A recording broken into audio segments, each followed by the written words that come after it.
तमाम दोस्तन जी ख़िदमत में अज कुछ वज़ाहतूं ऐं कुछ ॼाण जेका आहे उहा रखण ज़रूरी था सम्झूं। हज़रत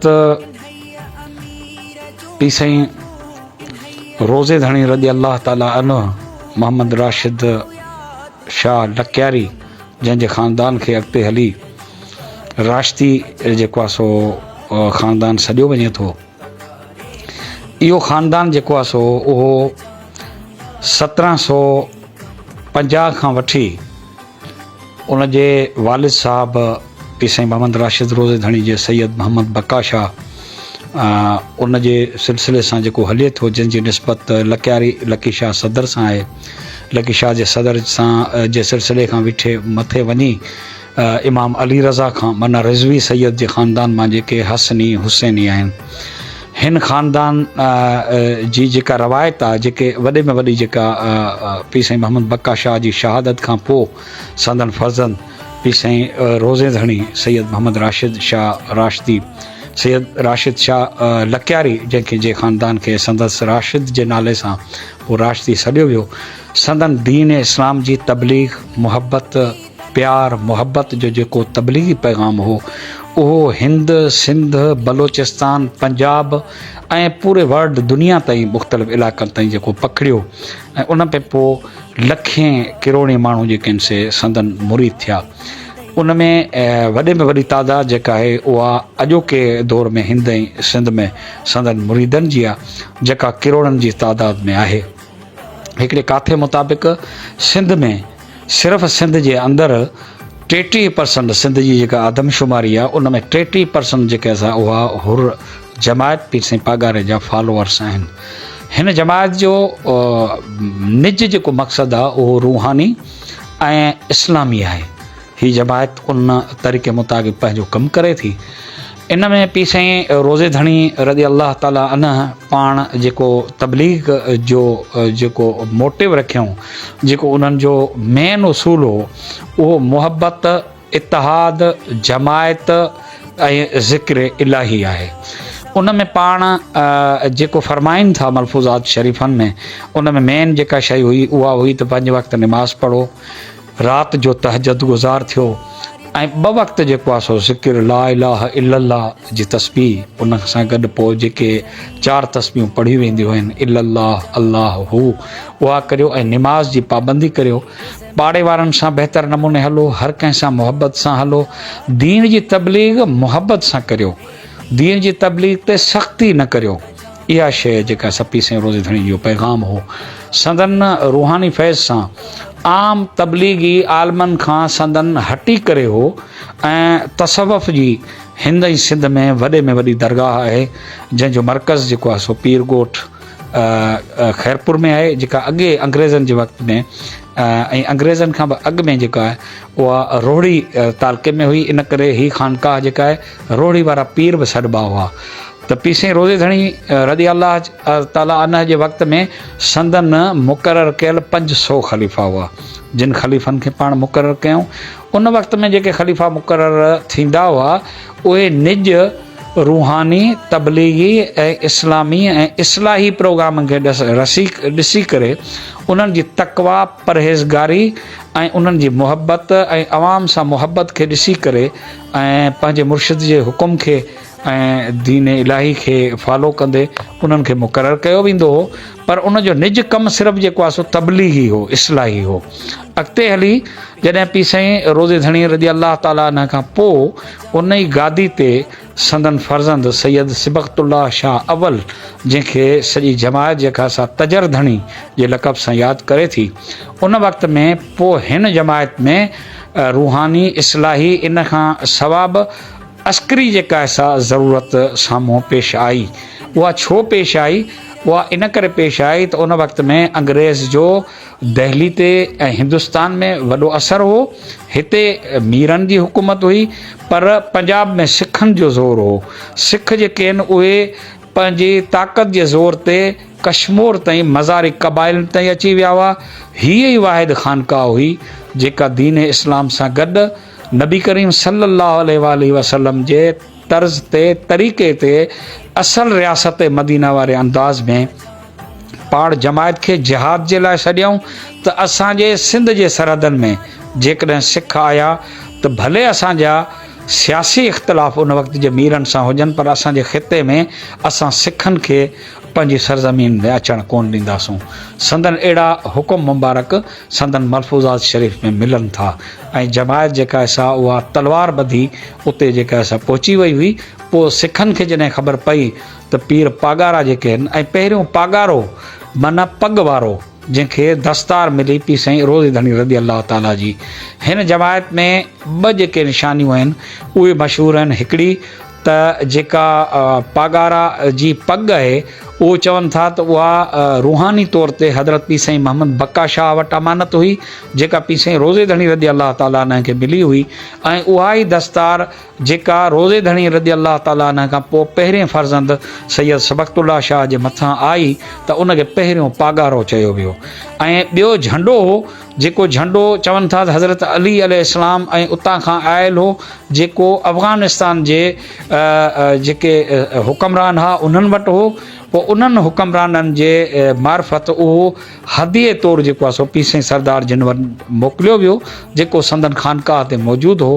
पोइ पी साईं तजर धणी बादशाह जे वक़्त में संदन भाउ सैयद मोहम्मद यासीन शाह जो इख़्तिलाफ़ थियो त पाण दस्तार जेका आहे उहा पग पाण वटि रखियऊं ऐं झंडो उन्हनि खे ॾिनऊं ऐं पाण में बाहिमी मशवरे सां उहे झंडो खणी अलॻि वञी वेठा। पी साईं रोज़े धणी जा ॿई फ़र्ज़ंद सैयद मोहम्मद यासीन शाह, सैयद सबक़तुल्लाह शाह पागारो ऐं हू जेके झंडो खणी विया उहे राशिदी झंडे वारा पीर सॾजनि था। जिहाद जो अंसर मूं तव्हांखे ॿुधायो त तबलीग जो अंसर, इस्लामी इस्लाह जो अंसर, उन में ख़लीफ़ा मुक़ररु करणु, इहो जमायत जो हुर जमायत जो पहिरियों अंदाज़ हो। इन जमायत जॾहिं अॻिते हली, जॾहिं पासे में अंग्रेज़नि जो ज़ोर वधियो, सिखनि जो ज़ोर वधियो ऐं पोइ उन में जेको आहे सो अहमद बरेलवी जॾहिं 1926 में जेको सिखनि जे ख़िलाफ़ु विढ़णु वियो त उन वक़्त में पी साईं सरदार हज़रत तजर धणी खे काफ़ी माण्हू इहो चवनि पिया त साईं अक़ाइद में बि असां उन्हनि सां कोन था मिलूं। हू हिंदुस्तान में हिते आयो आहे, हिंदुस्तान में अंग्रेज़नि जी हुकूमत आहे, पर हीउ सिखनि सां विढ़णु वञे पियो त असीं उन्हनि सां की मदद कयूं। पर हीअ दरगाह उहा आहे जेका नज़रियाती सियासी कंहिं सां इख़्तिलाफ़ रखंदे बि निज दीनी अमल खे अहमियत ॾींदी आहे। इन करे पी साईं तजर धणी बादशाह पंहिंजा माण्हू अहमद बरेलवी खे ॾिना, पर उन्हनि खे वॾनि जे रवायतनि मां इहा ख़बर पवे थी, पाण फरमायूं त तव्हां भले पंहिंजा अक़ीदा पाण वटि रखो, पंहिंजे अक़ीदे ते पाण रहो, हुननि सां पंहिंजा इख़्तिलाफ़ हुजनि, पर दीन ख़ातिर जिहाद ख़ातिर हिननि सां गॾु वञी विढ़जो। बालाकोट में उहे मुजाहिद विया। ही पहिरीं जेका सा हुर जमायत जी हुर तहरीक जी पहिरियों इहो ओज आहे जेको जिहादी अंदाज़ में, अस्करी अंदाज़ में शुरू थियो, जेको तबलीगी ऐं इस्लाही खां पोइ अस्करी जेको पहिरियों मार्को हो पी साईं तजर धणी बादशाह जे वक़्त में। हज़रत पी साईं तजर धणी बादशाह जे विसाल खां पोइ संदन फ़र्ज़ंद सैयद अली गोहर शाह अव्वल, जंहिंखे उर्फ़ आम जमायत सॼी बंगले धणी बादशाह जे नाले सां जेको सो यादि करे थी, उहे जेके आहिनि से पोइ उन्हनि मौजूदा जेको किंगरी जो हींअर ॻोठु आहे, पीर जो ॻोठु, इते अची जेको सो इते पाण रिहाइश अख़्तियार कयूं। जमायत पंहिंजे जेको आहे सो ख़र्च ते उन वक़्त जे जैसलमेर जे राजाउनि जा महल ऐं बंगला हुआ, मीरनि जा महल ऐं बंगला हुआ, तमामु मोतबरनि जा हुआ। त जमायत पंहिंजे अक़ीदत में पंहिंजे मुर्शिद जे लाइ जमायत में पहिरियों दफ़ो मुर्शिद खे बादशाह जो लक़ब पी साईं बंगले धणी बादशाह जे वक़्त में ॾिनो वियो ऐं चयो वियो त जेकॾहिं दुनिया जे रियासतनि जा बादशाह आहिनि त पागारो असांजे दिलनि जो बादशाह आहे। उन जे लाइ बि असीं ख़ानकाह ते उहा शइ तामीर कंदासूं, जेको पहिरियों दफ़ो जेका तामीर थी, बंगलो जेको आहे सो तयारु करे पी साईं बंगले धणी बादशाह खे ॾिनो वियो, त उन निस्बत सां उनखे बंगले धणी बादशाह जे लक़ब सां सॾियो वञे थो। पर पाण वॾे पाए जा शाइर बि हुआ।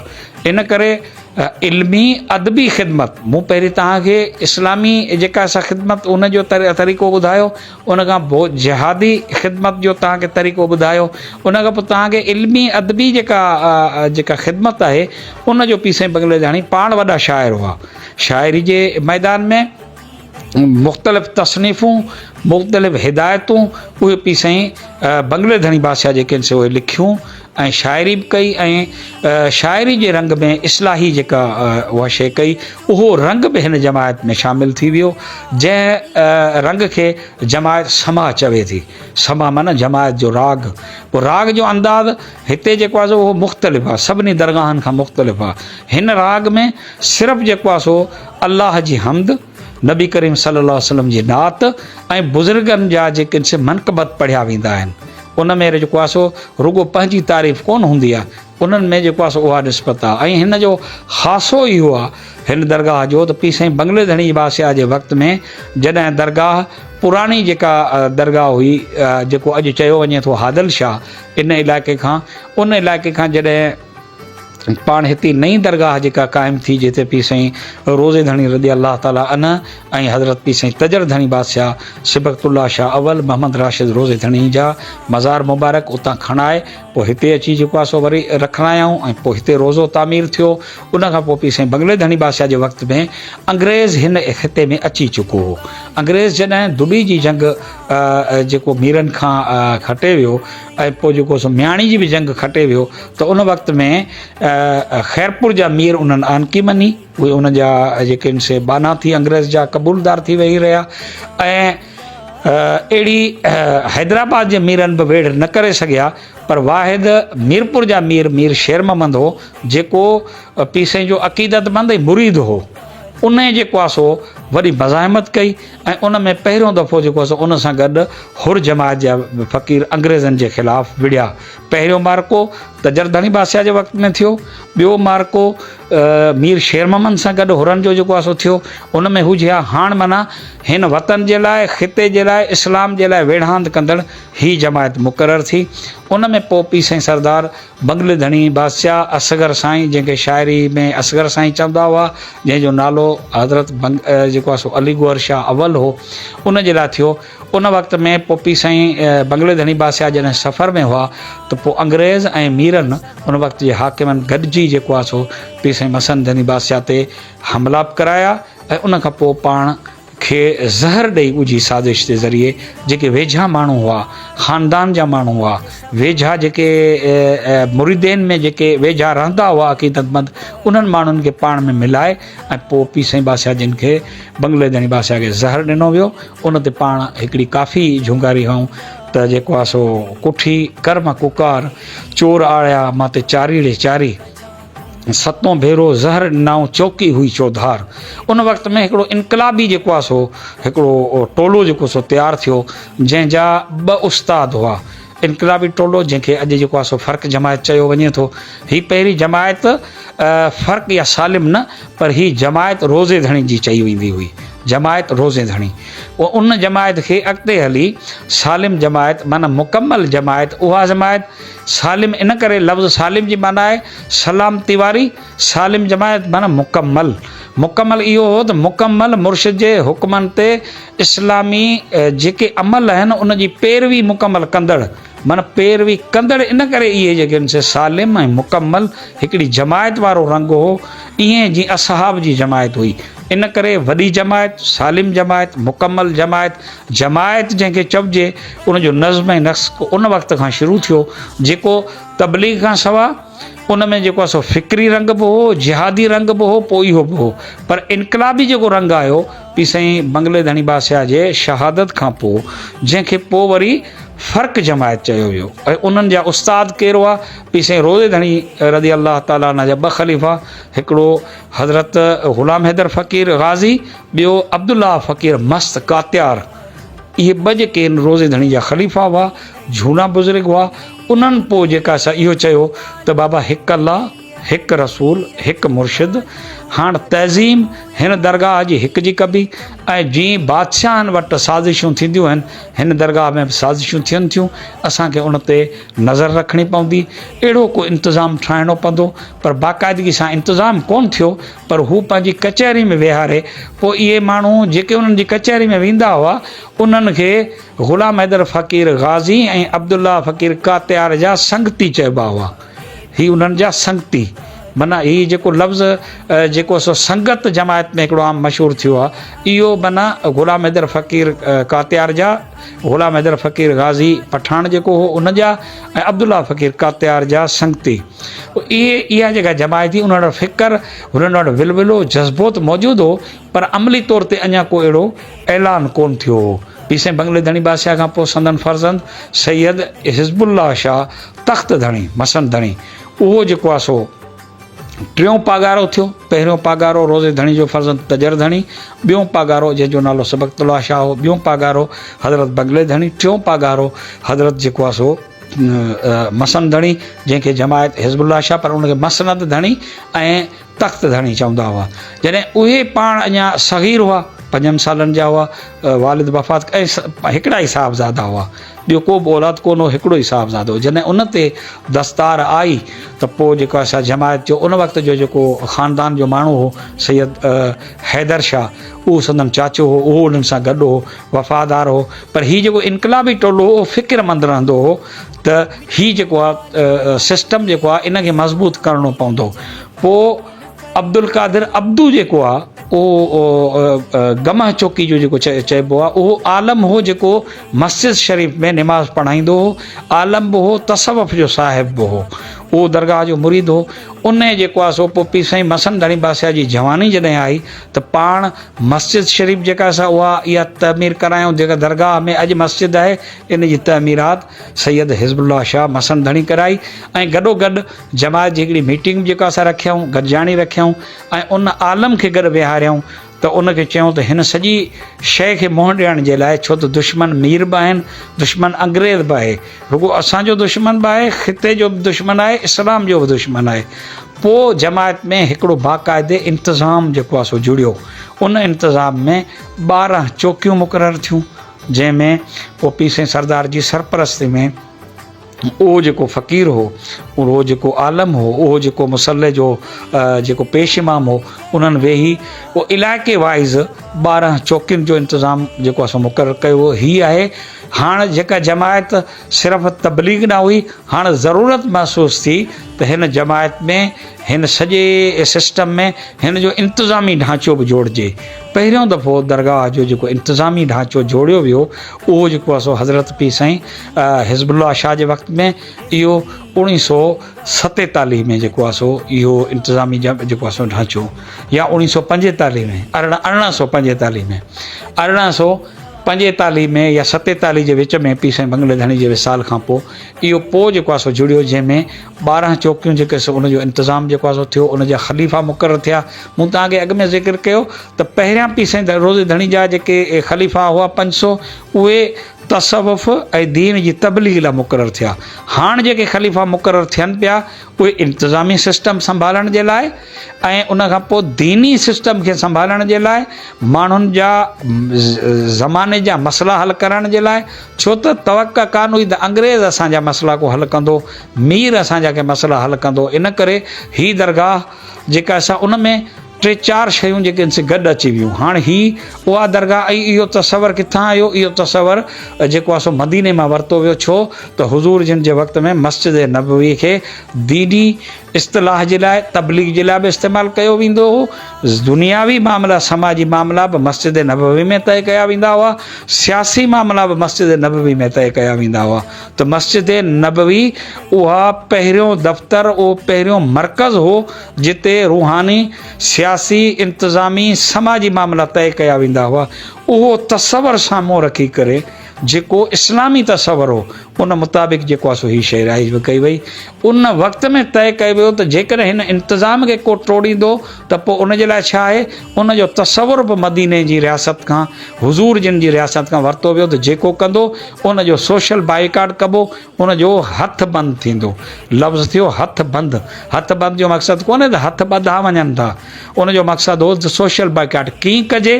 पोइ उन ते बहस थियो, उन जो तसवर वरितो वियो त हज़रत नबी करीम सल्लल्लाहु अलैहि वसल्लम जे वक़्त में रोमन सां जॻह सां जंग पे थी। हुज़ूर जिन मदीने जे सहाबनि खे चयो त को बि घर न रहे, सभु जेके से रोमन जे ख़िलाफ़ु जिहाद में हलो। उन ग़ज़वे में जॾहिं सभु असाबी विया त उन सुस्ती में हिकु या ॿ असाबी पोइ हिते रहिजी विया त पोइ उन्हनि खे यादि आयो त असां जेको आहे सो इंतिज़ामु करियूं पिया, देरि करियूं पिया। ॿिया असाबी अलाए कहिड़ी जेका सूरत हाल में हुआ, तकिड़ा तकिड़ा पहुता, पर जीअं त रोमन सां जंग थी कोन सघी, उहो लश्कर वापसि वियो। हुज़ूर जिन पंहिंजे असाबनि सां वापसि पिया आया त पोइ उते रस्ते में उहे फ़क़ीर जेके सहाबी हुआ उहे मिलिया त पाण उन्हनि खे जेको आहे सो न हथु ॾिनऊं, न उन्हनि सां कलाम कयूं, पाण नाराज़ थी मदीने आया। हुज़ूर जी नाराज़गी जो सबबु पुछी सभिनी साहबनि चयो, या रसूल अल्लाह, छा मामिलो आहे?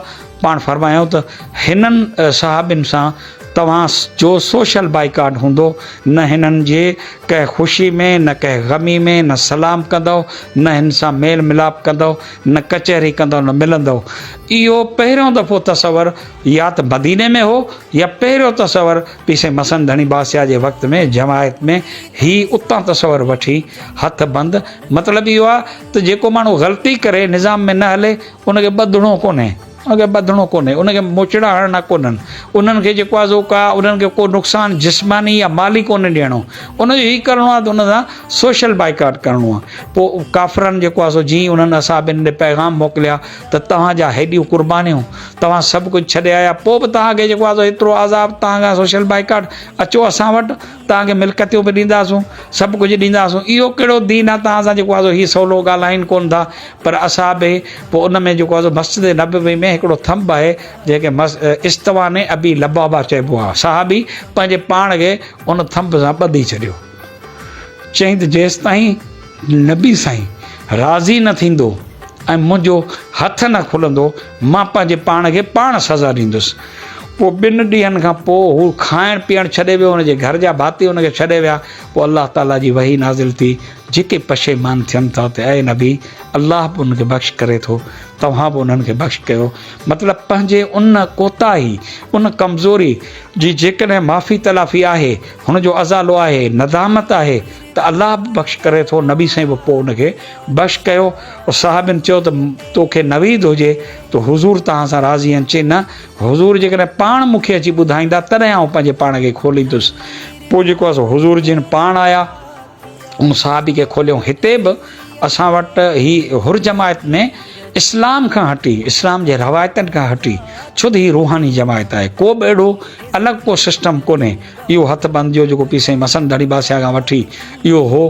पोइ उन में अॻिते हली इहो लाज़मी कोन हो त पीर साईं बादशाह हज़रत पीर साईं मसन धणी पाण उनजो हथु बंदि कनि। जमायत में इहो मिले थो त जमायत पाण चवंदी हुई त हीउ माण्हू जमायती उसूल तोड़े थो, त जमायत जॻह सां गॾिजी वेंदी, पोइ चवंदी त बाबा असां सभिनी जो हाणे हिन खां बाइकाट आहे, सोशल माइंड आहे, जमायत हिन सां गॾु कान खाईंदी। जमायत हुनजो हथु बंदि करे छॾींदी हुई, उन सां कोन खाईंदी हुई। उन में पीर साहिब पागारे जो हुकुम लाज़मी कोन हो।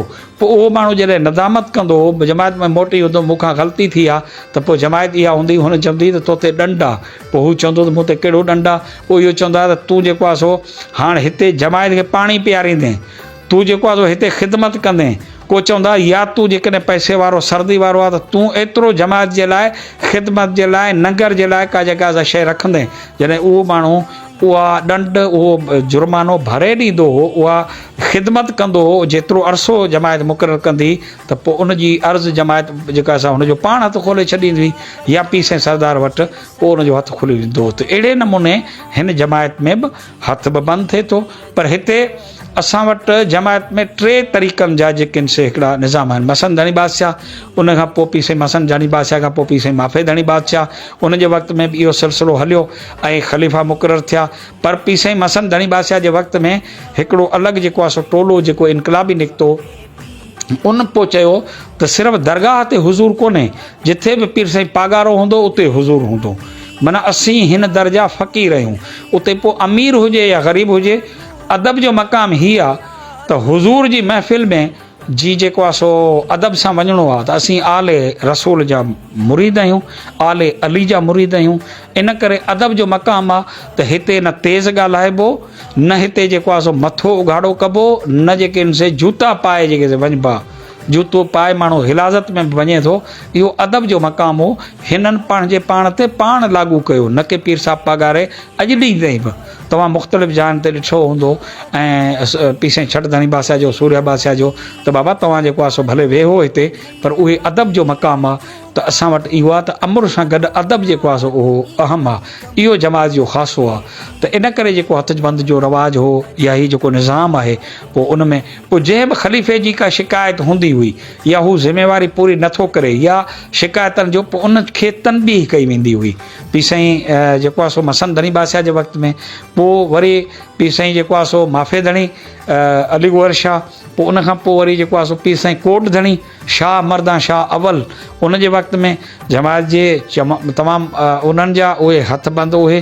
पोइ हीउ जेको मूं तव्हांखे ॿुधायो त तरीक़ो, पोइ उन में हू 12 चौकियूं त हूं, पर हीअ जेका संगत हुई उनखे चौकी कोन सॾिबो आहे, उनखे संगत सॾिबो आहे। इन करे उन संगत में उहे फ़र्क़ु जमायत सॾिबो। हाणे सालिम जमायत जेका इबादत ते जेका सा वधीक तवजो ॾे ऐं तबलीग जो कमु करे, ॿी फ़र्क़ु जमायत उनजो इहो हूंदो त तव्हां अस्करी विंग आहियो। हिन जमायत में 2 माना विंगूं थी वियूं, हिकिड़ी अस्करी विंग हूंदी, हिकिड़ी इस्लाही ऐं दीनी विंग हूंदी, माना ज़िक्र ऐं फ़िक्र वारी जमायत। इन करे इहे 2 शयूं जेके से गॾु हलनि थियूं, ऐं उहो को जमायत का अलॻि कोन्हे, उन्हनि जूं ज़िमेदारियूं अलॻि आहिनि। त बाबा दीन जी वधीक तव्हां इस्लाह कंदो, उन जे लाइ पोइ उस्ताद मुक़ररु थिया। फ़र्क़ु सालिम जमायत में जेके माण्हुनि खे दीन जी इस्लाही ॿुधाईंदा हुआ, अदब छा आहे, दीन छा आहे, मुहबत छा आहे। ऐं जेका फ़र्क़ु जमायत आहे उहा चवंदी हुई त जिते बि जेकॾहिं जंग जी ज़रूरत आहे, सिर ॾियण जी ज़रूरत आहे, त हीअ जमायत उन में जेको आहे सो पेश हूंदी हुई। पोइ उन में वरी फ़र्क़ु जमायत जी पहिरीं जेके 2 उस्ताद हुआ, उन्हनि जे विसाल खां पोइ बाक़ाइदे पी साईं मसन धणी बादशाह हुननि खे सनद ॾेई छॾी त तव्हांजा ख़लीफ़ा हूंदा। पोइ हीउ जेको तासुर आहे त असां वटि वरियामाणी संगत या मस्त फ़क़ीर जी संगत ईअं कोन्हे। हीअ जेका संगत आहे मस्त फ़क़ीर जी या वरियाम फ़क़ीर वारे रली वारे जी, इन में ॿिया बि जेके फ़क़ीर आहे, सैयद सुलेमान शाह जेको आहे सो उहो हो जेको काफ़ी जो वॾो जेको आहे सो बादशाह सॾियो वञे थो। उन में जेको आहे सो अमन फ़क़ीर लिगारी ऐं ग़ुलाम नबी लिगारी वारा उहे बि जेके हिन में हुआ।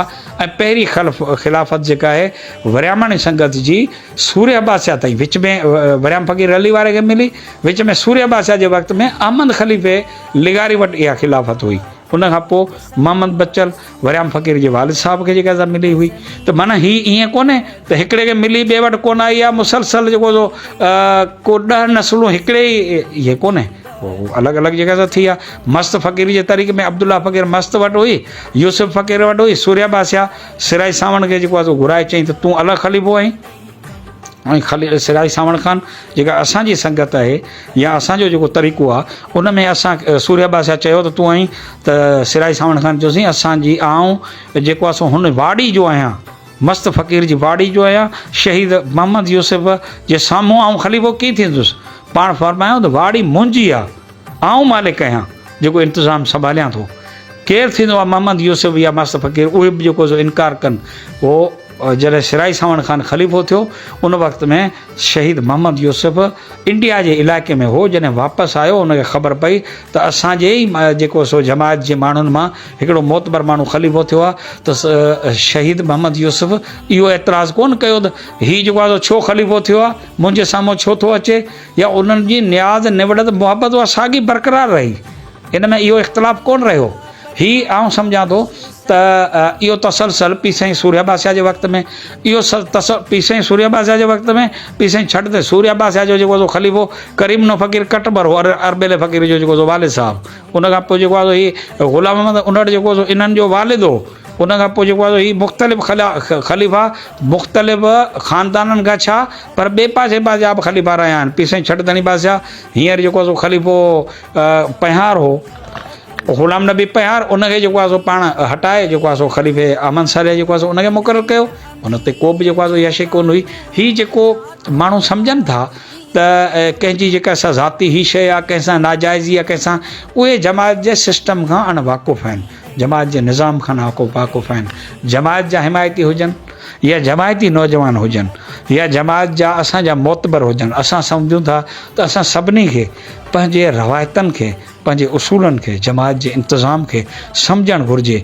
ऐं सॼी हिते सिंध वासी जेके माण्हू आहिनि, ॿिया माण्हू आहिनि, त असांजी जमात जेका आहे उहा बिल्कुलु रूहानी दीनी जमायत आहे। असांजी जमायत अस्करी जमायत आहे।